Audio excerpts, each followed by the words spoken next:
Assalamualaikum warahmatullahi wabarakatuh. Shalom dan selamat siang untuk ibu dan teman-teman.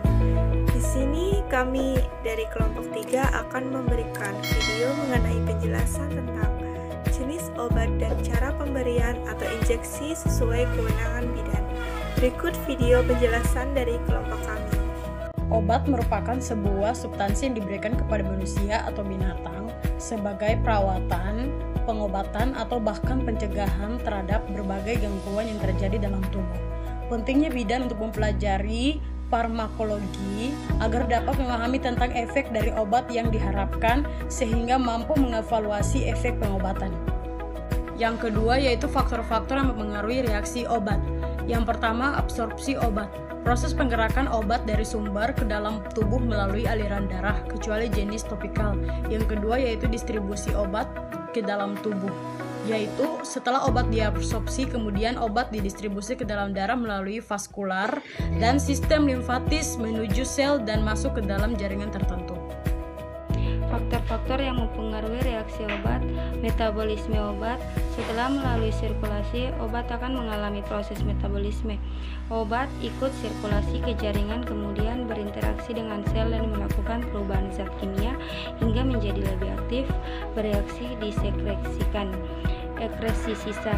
Setelah obat mengalami metabolisme atau pemecahan, akan terdapat sisa zat tadi dipakai keluar melalui urin, feses, dan paru-paru dalam bentuk udara. Persiapan pemberian obat. Tepat obat, tepat dosis, tepat pasien, tepat jalur pemberian, tepat waktu. Jenis cairan yang digunakan dalam kebidanan. Cairan infus. Cairan hipotonik digunakan pada keadaan sel mengalami dehidrasi, misalnya pada pasien cuci darah atau dialisis dalam terapi diuretik. Juga pada pasien hiperglikemia atau kadar gula darah tinggi.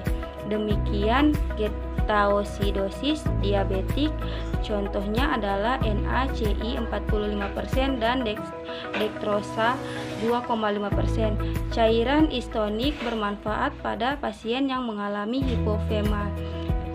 hipovolemi atau kekurangan cairan tubuh sehingga tekanan darah terus-menerus menurun. Contohnya adalah cairan Riger, laktatat atau RL, dan normal saline atau larutan garam fisiologis NaCl 0,9%. Selanjutnya adalah jenis cairan yang digunakan dalam kebidanan. Cairan hipertonik mampu menstabilkan tekanan darah, meningkatkan produksi urin, dan mengurangi edema atau bengkak. Penggunaannya kontradiktif dengan cairan hipotonik. Misalnya dextrose 5%, NaCl 45% hipertonik. Dextrose 5% ditambah Ringer laktat. Dextrose 5% tambah NaCl 0,9% produk darah dan albumin. Jenis-jenis cairan yang lazim digunakan dalam praktik kebidanan. Otsu RL, indikasi resusitasi, suplai ion, bikarbonat, dan asidosi metabolik. Otsu D5, komposisi glukosa 50 gram per liter atau 5%, 100 gram per liter atau 10%, 200 gram per liter atau 20%. Indikasi sebagai cairan resusitasi pada terapi intravena serta untuk keperluan hidrasi selama dan sesudah operasi, diberikan pada keadaan oliguria ringan sampai keadaan sedang atau kadar kreatinine kurang dari 25 mg per 100 ml. Oralit, indikasi mencegah dan mengobati dehidrasi pada waktu muntaber, diare, kolera. Nama dagang Pedialyte Renalite. Infusan Otsu NS. Indikasi untuk resusitasi kehilangan NaCl, misal diare sindrom yang berkaitan dengan kehilangan nutrisi atau asidosis diabetikum insufisiensi adrenokortikal, luka bakar. Jenis obat injeksi. Yang pertama, oksitosin. Oksitosin adalah nama generik salah satu obat yang sering digunakan dalam induksi persalinan. Di Indonesia sendiri, oksitosin tersedia dalam berbagai merek dagang. Namun, semuanya tersedia dalam bentuk cairan injeksi dikemas ampul dengan kekuatan 10 internasional unit tiap milimeter. Obat ini bekerja menstimulasi kontraksi otot polos yang ada di uterus atau rahim, sehingga diharapkan mulut rahim akan membuka untuk jalan lahir. Oksitosin diberikan melalui injeksi atau infus, lewat pembuluh darah vena atau intravena, dan dapat juga diberikan lewat injeksi ke dalam otot atau intramuskular. Setelah masuk ke perdarahan darah lewat jalur intravena, efek rangsangan kontraksi rahim akan terjadi dalam waktu yang sangat cepat, yaitu kurang dari 1 menit. Injeksi oksitosin pada bagian lateral dari paha ibu kira-kira 1/3 atas paha dalam waktu 2 menit dari kelahiran bayi. Yang kedua, vaksin rubella. Pemberian vaksin rubella disuntikkan ke dalam tubuh secara subkutan di lengan atas pada bayi. Vaksin rubella harus disuntikkan dengan menggunakan jarum dan alat suntik steril. Penyakit rubella atau yang juga sering disebut campak Jerman merupakan penyakit menular yang juga disebabkan oleh virus. Efek sampingnya yaitu nyeri sendi atau sendi terasa kaku, kejang yang disebabkan oleh demam atau kejang demam, dan reaksi alergi. Metilergometrinea sebagai stimulan uterus pada perdarahan pasca persalinan, perdarahan pasca abortus, aturan pemakaian. Suntikan melalui otot IM atau intramuskular. Dosis untuk mencegah dan menangani perdarahan pasca persalinan atau perdarahan setelah keguguran adalah 0,2 mg. Dosis dapat diulang setiap 2-4 jam sekali, sampai maksimal 5 kali pemberian. Suntikan melalui pembuluh darah vena, IV atau intravena. Dosis untuk mencegah dan menangani perdarahan pasca persalinan dan perdarahan setelah keguguran adalah 0,2 mg. Diberikan dengan suntikan perlahan.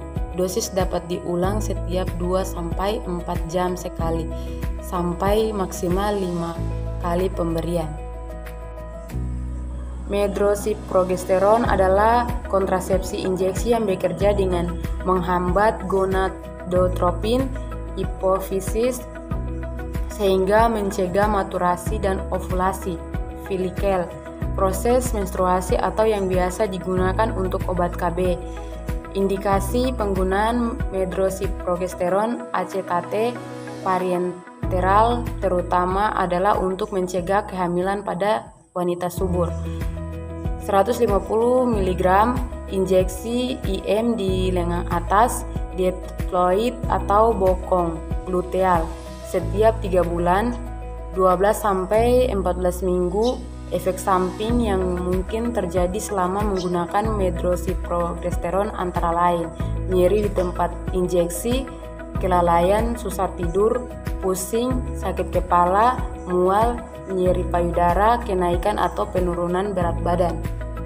Kemudian adalah jenis teknik injeksi. Yang pertama adalah injeksi intravena. Injeksi intravena adalah injeksi yang melibatkan penyisipan jarum secara langsung ke dalam vena, dan cairan yang dimasukkan akan langsung dikirim ke aliran darah. Yang kedua, injeksi intramuskular. Injeksi intramuskular adalah injeksi yang dilakukan untuk mengantarkan suatu zat ke dalam otot, dengan tujuan dapat diserap dengan cepat oleh pembuluh darah. Sebagian besar vaksin yang tidak aktif seperti vaksin influenza diberikan dengan cara injeksi intramuskular ini. Yang ketiga, injeksi subkutan. Dalam proses injeksi subkutan, obat atau cairan akan dikirim ke jaringan antara kulit dan otot. Dengan menggunakan injeksi jenis ini, penyerapan obat akan berjalan lebih lambat dibandingkan injeksi intramuskular. Jarum yang digunakan pun cenderung lebih pendek karena tidak perlu mencapai otot. Keempat, injeksi intradermal. Dalam injeksi intradermal, obat dikirim langsung ke dalam dermis, yaitu lapisan yang berada tepat di bawah epidermis kulit. Suntikan sering diberikan pada sudut 5-15 derajat dengan jarum ditempatkan hampir rata pada kulit pasien. Akan membutuhkan waktu paling lama dari rute ini dibandingkan dengan injeksi intravena, intermuskuler, dan subkutan. Oleh karena itu, injeksi intradermal sering digunakan untuk tes sensitivitas seperti tes tuberkulin dan alergi, dan tes anestesi lokal. Kesimpulan, obat dapat diberikan dengan berbagai cara disesuaikan dengan kondisi pasien, di antaranya subkutan, intrakutan, intramuskular, dan intravena. Dalam pemberian obat, ada hal-hal yang perlu diperhatikan, yaitu indikasi dan kontraindikasi pemberian obat, sebab ada jenis-jenis obat tertentu yang tidak bereaksi jika diberikan dengan cara yang salah. Demikian penjelasan dari kelompok kami. Mohon maaf jika ada salah kata. Kurang dan lebihnya kami ucapkan terima kasih. Wassalamualaikum warahmatullahi wabarakatuh. Shalom dan selamat siang.